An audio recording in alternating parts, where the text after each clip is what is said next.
passagem de guarda e eu vou falar para vocês sobre alguns conceitos que eu gostaria de ter aprendido antes, que eu aprendi só na faixa preta e eu acho que tem um grande poder de causar muito impacto no jogo de qualquer pessoa. Provavelmente 90% ou mais das passagens de guarda advém das mesmas 5 ou 6 técnicas. E a gente consegue decompor e encontrar esses princípios em todas essas principais técnicas de passagem, assim como a gente consegue encontrar esses princípios no jogo dos maiores atletas aí, dos grandes passadores de guarda. Esse vídeo tem uma abordagem conceitual, que eu acredito que o conceito ele tem uma importância tão grande ou maior do que as técnicas. E uma boa analogia é que a técnica ela faz o papel de um mapa detalhado quando você sabe exatamente onde você está. Então, se você chega exatamente naquele cenário que a técnica descreve, ela vai te guiar de um ponto A a um ponto B se você executar ela corretamente. Já o princípio, o conceito, ele vai agir como uma bússola. Então, mesmo quando você não sabe onde você está, você sempre vai ter uma direção para onde ir. Então, ele vai te dar orientação quase o tempo todo, vai servir como um guia, até você chegar nas suas posições de extremo conforto, onde você pode se ater em específicos. Então é isso, pessoal, espero que vocês curtam. Vamos começar com o conteúdo. Então, o primeiro fundamento é como a gente vai se relacionar com os pés do adversário. O primeiro conceito, então já sumarizando, a sola dos pés do nosso adversário tem que estar apontando para o vazio, não para nós. Então, sempre que a sola do pé do adversário está apontando para fora, ele não está conseguindo usar a ponta do pé para fazer um controle de distância efetivo. Então, dificilmente você vai ver um bom passador de guarda que te cansa no leg press. Então, sempre que o adversário tiver a sola do pé em você, você pode jogar todo o seu peso nele e ele tem capacidade de te segurar por um tempo indeterminado. Então, aqui, além de você, claro, estar expondo o seu centro de gravidade para o seu adversário, para ele conseguir usar essa capacidade de geração de força efetivamente, você não consegue ter uma troca energética eficiente com o adversário. Então, eu estou jogando meu peso nele, eu estou empurrando para frente, eu estou gastando energia para fazer isso, e é um peso que ele pode carregar com muito conforto. Então, todas as técnicas de passagem de guarda, essas 5 ou 6 técnicas principais de passagem de guarda, todas elas começam com esse princípio de você apontar os pés do adversário para fora. Então, se a gente for mencionar algumas dessas técnicas, se a gente for fazer, por exemplo, um mini cut, a primeira coisa que a gente vai fazer, a gente vai abrir pela riba, vai engolir o pé do amigo e vai começar uma posição a setar a nossa passagem aqui. Né? O que essa posição tem? Os pés do meu adversário estão apontando para o vazio. Se a gente for fazer, por exemplo, um leg weave, vai ser a mesma ideia. Vai ser a mesma que a gente chama de staging position, que é a posição onde a gente está setando a nossa passagem. Os pés dele estão para o vazio. Se a gente for passar um over-under, vai ser a mesma coisa. Eu posso começar inclusive daqui. Né? Então, onde estão os pés do meu oponente? Estão apontando para o vazio. Se a gente for fazer um leg drag, a mesma coisa. Vou deixar os pés do meu oponente apontando para o vazio. Se eu for fazer um double under, uma emborcada, a mesma coisa. O adversário não consegue me empurrar usando a ponta dos pés. Se eu for fazer uma toreada, a mesma coisa. A primeira coisa que a gente vai fazer é criar um espaço com o pé do adversário e começar a circular. Então, o primeiro posicionamento, o conceito número 1 faça os pés do seu adversário apontarem para o vazio. Esse fundamento está associado com outro fundamento, que é o de remover as pegadas. Porque quando um adversário estabelece guarda, ele vai fazer um conjunto de controles que visam exatamente gerar obstáculo visando bloquear ou desacelerar que você chegue em uma posição de passagem. Né? Então, se o cara tiver qualquer guarda estabelecida, então seja uma de la riva, uma guarda-aranha, qualquer controle efetivo que ele tenha, eu vou ter que primeiro lidar com esse controle iminente, antes de apontar o pé dele para fora. Se vocês olharem praticamente qualquer posição de guarda, ele vai estar usando os pés para me controlar. Então, por exemplo, se ele estiver nessa posição, eu vou ter que, provavelmente, conseguir quebrar essa pegada, engolir o pé. Se ele estiver aqui, a mesma coisa. Enquanto eu estiver aqui, se eu estiver usando o pé aqui, eu não vou conseguir engolir o pé dele aqui. Vou ter que então quebrar a pegada, começar a engolir o pé. Então, para aplicar o passo 1, a gente vai ter que aplicar então esse controle dinâmico aí de pegadas. Fazendo um exemplo de que ele está usando o pé no bíceps ou alguma coisa assim, é o mesmo princípio. Antes de começar, eu vou ter que aplicar uma remoção de pegadas que seja compatível. Aqui, como passagem ilustrativa, embora eu acredito que esses princípios valham para a maioria das passagens, a gente vai usar o knee cut, a passagem cortando com o joelho, que acredito que é uma das passagens mais efetivas estatisticamente falando hoje. A gente sempre vai pegá-la como exemplo daqui para frente.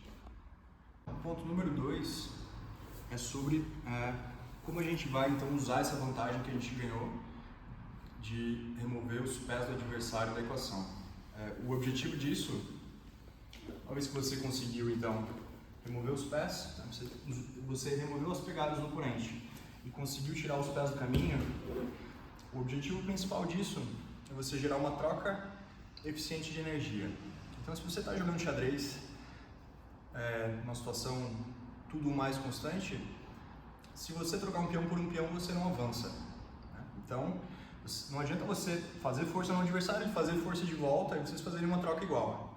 Então, quando você tira o pé da equação, o princípio número 2 é projete o seu peso mais ou menos na direção do pescoço. Por que eu digo na direção do pescoço? Porque há momentos em que é melhor direcionar mais para a cabeça, momentos que é melhor direcionar mais para o peito. Na média, você pode mirar na região do pescoço. Então, uma vez que você consiga afastar os pés, você tem que começar a projetar o seu peso no oponente. Mas, então, você pensa que você está mirando a sua cabeça na região do pescoço e começa a projetar o peso. Qual é a ideia disso? Quando o seu oponente está com os pés desconectados, ele vai se obrigar a usar a parte superior, a porção superior das pernas, para te empurrar, que é uma porção que é menos eficiente, ele faz uma força menos eficiente com as pernas, mas principalmente, isso é a razão da gente jogar o peso na direção da cabeça. Se eu jogar o peso na direção do quadril, por exemplo, eu estou aqui, eu jogo o peso no quadril, ele ainda consegue usar os joelhos para fazer uma força eficiente. Então aqui, ele ainda vai conseguir ficar razoavelmente confortável, fazendo força com o joelho. Mas se eu tiro o pé e eu jogo o peso para cima, ele consegue fazer uma força de perna muito pouco eficiente e basicamente eu estou obrigando ele a fazer força com os braços. E isso gera uma troca de energia extremamente vantajosa para mim. Então, aqui você tem duas opções. Quando você chegou aqui e começou a jogar o peso, você pode imediatamente executar o seu algoritmo de passagem, né? Cada passagem consiste em uma sequência de passos. Então você pode imediatamente, por exemplo, se eu estou aqui e eu quero passar toreando, comecei, se o adversário é muito inferior, você pode imediatamente, por exemplo, eu vou passar toreando, vou imediatamente começar a aplicar minha passagem, eu vou imediatamente começar o meu unicute. Se o adversário é mais duro, provavelmente convém você capitalizar mais em cima dessa posição. Então eu vou obrigar ele a carregar o meu peso e vou deixar ele fazer força. E aqui é onde a gente vai entrar num princípio que é irmão do primeiro. Então o segundo princípio é, uma vez que você removeu os pés, jogue o peso na cabeça. Então você vai usar a sua cabeça como vetor de força e vai mirar na cabeça dele. E o que vai acontecer? O meu adversário aqui, no caso o Caio, ele vai estar sempre tentando projetar força em mim da maneira mais eficiente que ele pode. E como é que ele vai projetar força eficiente para controlar o meu peso? Ele vai criar ângulos retos comigo. Então aqui, se eu estiver pesando em você, exato, esse é o ângulo que ele vai ter mais controle. E se eu mudar o meu ângulo, ele vai ter outro ângulo que ele vai se arrumar, exato, que é onde ele vai conseguir segurar o meu peso com mais eficiência. Então qual é o que é o princípio irmão nesse segundo caso? É você nunca colidir a força. Então você nunca vai pegar a força em um ângulo reto e vai contrapor com a sua força em um ângulo reto. Que isso de novo gera uma troca pouco eficiente. Então o nosso objetivo é sempre contornar a força do adversário. Então eu gosto de pensar na analogia da água, né? Se você estiver tentando segurar a água não vai colidir com a sua mão e empurrar a sua mão para baixo. A água vai escorrer por onde ela conseguir, ela vai escorrer pelo caminho de menor resistência. Então, como é que a gente aplica esse princípio nessa cadeia de pensamento? Então, fui lá, eu afastei os pés, comecei a jogar o peso na cabeça e ele conseguiu conectar uma posição eficiente para me segurar. Então, aqui ele está fazendo, ele consegue ser tão eficiente aqui que mesmo jogando o peso, ele pode conseguir me empurrar e começar a reposicionar as pernas, que a gente regride ao ponto inicial. Então eu não quero permitir isso. Então quando ele conseguir chegar no frame eficiente, eu vou mudar o meu ângulo de força. Então aqui eu estou fazendo um ângulo reto. Então eu vou começar a quebrar o meu quadril para fazer a força, fazer o meu vetor de força agora está reto com ele. E agora eu vou fazer vir de lá para cá, vou quebrar um pouco o meu quadril. E aqui agora eu volto a projetar minha força aqui. E ele vai ter que usar músculos auxiliares do braço dele ou se reposicionar. Se pra cá eu não conseguir, então eu tô aqui. Eu tentei pra cá e não consegui, eu vou reajustar pro outro lado. Eu vou começar, basicamente, o volante, o seu vetor de peso é o seu quadril. Então você vai quebrar o seu quadril para um lado ou para o outro. De maneira que o seu oponente nunca faça uma força reta com você. Então, recapitulando tudo que a gente falou até agora, você quer eliminar os pés da equação, projetar o peso na cabeça e depois não trocar força diretamente com os bloqueios que o seu adversário vai te impor. Isso vai nos levar ao passo 3, que é onde você consegue diminuir a distância e fazer um controle decisivo para concluir a sua passagem. Agora, nós chegamos no passo 3, que é faça um controle decisivo. Então, até agora a gente conseguiu criar uma posição favorável, desgastar o nosso adversário e diminuir a distância. E agora a gente vai chegar no passo 3, que é faça um controle decisivo. Então, pegando esse exemplo do Unicut, então, por exemplo, estou aqui, vou começar a projetar o meu peso, vai ter uma briga aqui, né? Então eu vou ir quebrando o quadril. Aí aqui, se fosse um Unicut normal, como eu terminaria a posição iria depender exatamente de como foi essa briga aqui. Porque às vezes a maneira que você vai conseguir controlar a distância é quebrando o peso para cá. E nesse caso, a gente tentaria ganhar a cabeça e continuar o Unicut aqui. Porque como a gente vê muito o Gustavo Batista, e todo grande atleta, todo grande executor de Unicut, ele vai ter a capacidade de executar para os dois lados. Ele vai ter o recurso de quebrar o quadril, ganhar a cabeça e continuar aqui, ou entrar na posição diretamente. Então, se nessa briga pelo frame, eu estou aqui, então agora o cara está conseguindo usar o joelho, né? Então, eu jogo o peso mais na cabeça, para ele não conseguir usar esse joelho efetivamente, e vou de novo, vou brigando, controlando o peso dele. Então a gente conseguiu criar a distância. Quais são os controles críticos?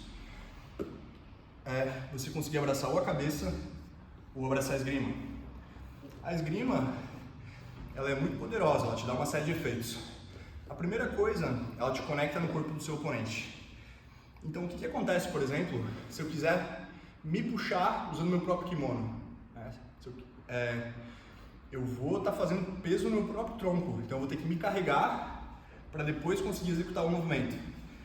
Então uma vez que eu faço uma pegada aqui embaixo, para ele me empurrar, ele vai gerar uma força no próprio tronco dele, é uma força muito pouco eficiente. E além disso, a esgrima, ela protege as suas costas, então ela evita que o adversário rode, e ela te dá esse controle para você facilitar que você coloque as costas do adversário no chão. Uma vez que você encurtou a distância, você vai precisar de um controle decisivo. Então você tem que ou conseguir ganhar a esgrima, ele vai estar aqui brigando. Então aqui ele está posicionado de uma maneira que está ruim de ganhar a esgrima. Então eu vou quebrar o quadril e ganhar a cabeça. Então essas são duas posições decisivas, uma vez que você conquiste ela. E a cabeça, claro, ela está associada com a capacidade do Caio de mover o corpo, né? Então se eu controlo a cabeça dele e brigo ele a mexer para o lado, eu reduzo a capacidade de movimentação do tronco dele severamente. Então uma vez que você encurtou a distância e conseguiu um controle decisivo, você tem a capacidade e a condição de terminar a sua passagem com algum grau de segurança. Então aqui é onde você vai concluir a passagem, seja para um lado, seja para o outro. Após a gente então fazer os pés do colega apontarem para fora, começar a jogar o peso na direção da cabeça, defletir os frames do amigo, né? Então empurrar para escapar da força dele e ganhar e conseguir encurtar a distância. A gente vai trabalhar por um dos dois controles críticos. Então ou a gente quer ganhar a cabeça ou a gente quer ganhar a esgrima. Os dois são pontos que vão nos dar estabilidade suficiente para a gente conseguir concluir uma passagem com segurança. Então a cabeça vai limitar dramaticamente a capacidade de se movimentar do adversário, enquanto que a esgrima tem uma função múltipla. Ela vai controlar o movimento do adversário, defender as nossas costas e vai nos ajudar a colocar o ombro do adversário, a escápula do adversário no chão. Ele precisa normalmente virar de lado para conseguir aplicar força.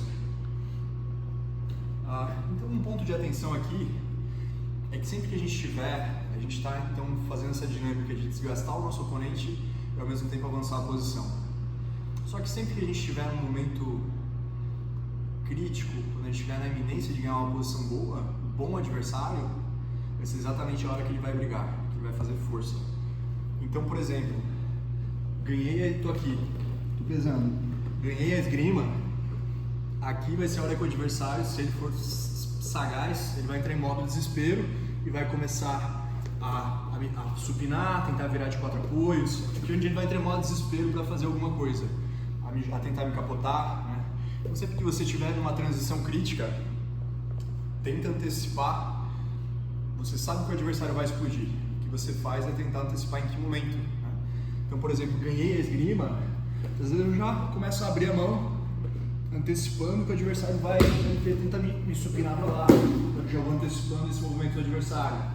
Ou essa mão que porventura está controlando o braço, a cabeça, você já começa a deixar ela engatilhada para espalmar, né? Quando o adversário tiver. Então, quanto mais alto o nível do adversário, menos a propensão dele em aceitar uma posição de 100 quilos. E de novo, com um adversário de bom nível, a capacidade física tende a ser muito alta. Eu, por exemplo, que não sou uma pessoa muito forte, consigo um dia normal fazer uma repetição com 120 kg no supino. Então essa é uma posição que dificilmente você vai segurar um adversário que ainda não está drenado. Então aqui é onde você tem que se preparar no momento de concluir. Então, porque aqui quando você está na iminência de concluir, você conseguiu um controle decisivo, a cabeça ou a esgrima. Quando você conseguir bater do lado, há uma boa chance que aqui vai ter uma briga. Como eu falei, a capacidade física do adversário tende a ser muito grande. Em um faixa preta de bom nível, você vai ver muito pouco 100 kg. Porque aqui a capacidade de supino, de fazer força, isso no adversário é muito alta. Então, aqui a gente continua aplicando aquele princípio de não colidir com a força do adversário, e sim contornar ela. Então aqui são onde entram todos aqueles drills de movimentação que a gente sempre treina na academia. Então aqui eu já estou lateralizado com ele, eu passei das pernas. Sempre que o Caio quiser aplicar força em mim, que ele quiser construir esse vetor direto de força comigo, essa linha reta de força, que é onde ele efetivamente consegue criar espaço para voltar as pernas, que em todo tempo, em todos os estágios, ele quer criar essa linha reta de força, que é onde ele consegue efetivamente me empurrar e reganhar o espaço e se reposicionar. Então ele está sempre querendo fazer isso. E aqui, para ele conseguir aplicar força em mim, ele tem que virar para mim. Então ele vai virar para onde ele quer aplicar a força.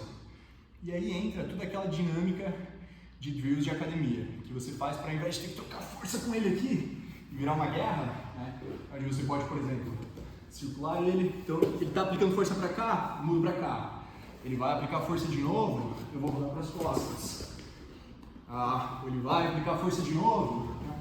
Se eu estiver aqui tentando voltar com a perna, então eu estou sempre escapando da força dele, indo para as costas dele, que é onde ele não consegue me aplicar força diretamente. Então, se você conseguir chegar numa posição de 100 kg, claro, é uma posição excelente. Mas, de novo, no nível faixa preta adulto, dificilmente você vai ver uma estabilização de 100 kg. O que você vai ver são pegadas de costas. Como eu falei, a capacidade de empurrar do adversário é muito intensa.